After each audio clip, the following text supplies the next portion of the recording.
ખૂબ સરસ છે. ફરીથી તમારો આભાર વ્યક્ત કરું છું. અને મને એવું થયું કે આટલી બધી વાનગી છે ને એટલી સરસ છે, બધા સારી સરસ નંબર કેવી રીતે આપણે તમે સિચ્યુએશન મારા જોડે એવી આવી ગઈ કે બધી જ વાનગી આટલી સારી પડી હોય અને એમાં હું કોને નંબર આપું, એક મારા માટે પણ એક એમ થઈ જાય. ખરેખર વાનગી બધાની સરસ છે, એક ને ભૂલે એવી છે વાનગી. પરંતુ 3 નંબર આપણે આપવાના છે ને 3 નંબર મેં પૌષ્ટિક આહારની રીતે લીધા છે. કેવી રીતે? તો પહેલું મેં બાળ શક્તિની સુખડી લીધી. કેમ? કે જો આ પેકેટ જ આપણે મહત્વનું છે, સરકાર આપણને આ જ આપી રહી છે. તો આપણે આ બાળકને જ્યારે ખવડાવીએ ત્યારે આ લોટમાંથી નથી એના મા બાપ બનાવશે.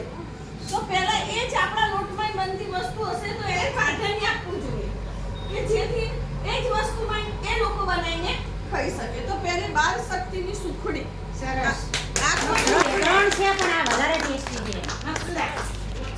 બહુ મસ્ત બેન બનાવી. ખરેખર ધન્યવાદ બધાને, ધન્યવાદ. આ બહુ મસ્ત બનાવી. કેમ? કે આ લોટે છે ને કરકરા રોટલી જેમ બનાવી છે. એટલે થોડું તેલ નાખીને તમે બનાવો તો સ્વાદિષ્ટ અને અંદર થોડા તલ નાખ્યા છે મેં. અને તલનો ઉપયોગ કરવાથી શું થાય છે ને બાળકના હાડકાં મજબૂત બની જાય છે વધારે. એટલે પહેલા એને હું આપીશ. પછી છે જુવારનો ખીચડો. જુવારનો ખીચડો કોનો છે બેન? મીઠા બોટા એને આપું છું. તમને થશે બેન જુવારનો ખીચડો કેમ? તો આ વખતે 2024 ની જ્યારે સાલ આપી ત્યારે WHO એ પણ કીધું છે કે તમે મોટા જાડા ધાન્ય લોટ છે એનું ખાઓ. તો બાજરી જાર કેવું ખાઓ? હવે બાજરી તોય ગરમ પડે પણ જાર ઠંડી છે. જો આપણા પેલા દાદાઓ જારના રોટલા ખાતા હતા.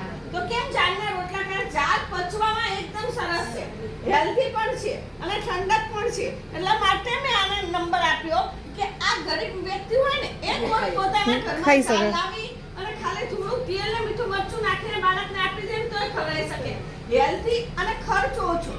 જે વસ્તુ હું લઉં છું હેલ્ધી પણ લઉં છું અને એને મા બાપને કોઈ ખર્ચા બાળકને ના થાય, માને ના થાય.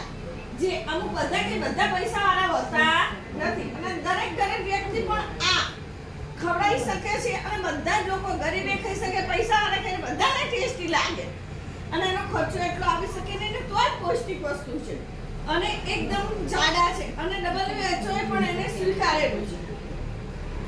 ત્રીજી વસ્તુ છે ઈડલી. આ ઈડલી કોને બનાવી છે? આરતી સરસ. બેન આમને માટે એક ફરથી તાલી પડાવડાવી દે.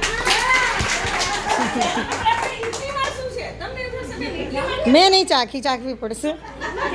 હા એકદમ સાદી છે પણ આનું એક રીઝન મેં લીધું. પૂર્ણ શક્તિમાંથી છે કે આમાં તેલ નો કે કશો જ કે જો કોઈ બી વ્યક્તિ હોય એને બહુ જ મસ્ત છે, કસેલી વસ્તુ બહુ ટેસ્ટી છે. અને આનો રીઝન એક ત્રીજા નંબરમાં મેં એટલા માટે લીધું ઈડલીનું કે ઈડલીમાં જ્યારે તમે રોટલો હોય ને અંદર તેલ જ નથી આવતું અને અત્યારના છોકરા ખાવામાં શોખીન હોય. બહાર જાય તો ઈડલી સંભાર થાય સાઉથ ઇન્ડિયન કેવું. તો તમે સાઉથ ઇન્ડિયન જ્યારે ખાવાનું વાનગી વિચારો તો આ વાનગી તરત જ ઈડલી મૂકી શકો. એટલે બાળકને પણ નવું જ અત્યારે જે સદી ચાલી રહી છે એનો ખોરાક પણ આવી ગયો પ્લસ એમાં કોઈ તેલ ઉપયોગ થયો નથી અને બાફેલી જ વસ્તુ છે અને બાફેલી વસ્તુ અને અહીંયા આંગણવાડીમાં મળતી જ વસ્તુ છે.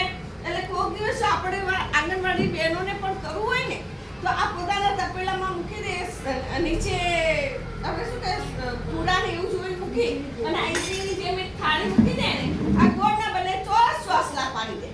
ઢોકળાની જેમ આ ટોકરાની જેમ તો બાળકને નવી ઈડલી એક નવો ખોરાક આપણે આપી શકશું. એટલા માટે આ મેં પસંદ કરી છે. થેન્ક યુ બહેનો. બધી વાનગી સરસ છે. રોટલો